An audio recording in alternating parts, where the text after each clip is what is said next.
నమస్కారం ఘంటారావానికి స్వాగతం ముందుగా ప్రధానాంశాలు పల్నాడు జిల్లా ముప్పాలలో వైకాపా నేతల అరాచకం తెదేపాకు అనుకూలంగా పనిచేస్తున్న వ్యక్తి కారు దగ్ధం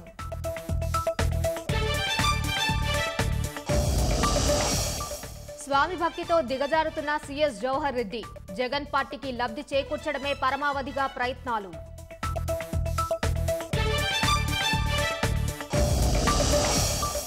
మండు టెండన్లోనూ కూటమి నేతల జోరు ప్రచారం అధికార వైకాపా వైఫల్యాలు ఎండగడుతూ ఓట్ల అభ్యర్థన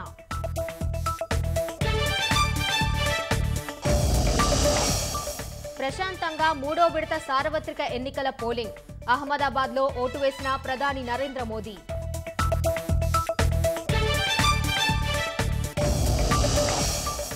ద్రోణి ప్రభావంతో రాష్ట్రంలో పలుచోట్ల వర్షాలు ఆత్మకూరులో 3 గంటల పాటు గాలివాన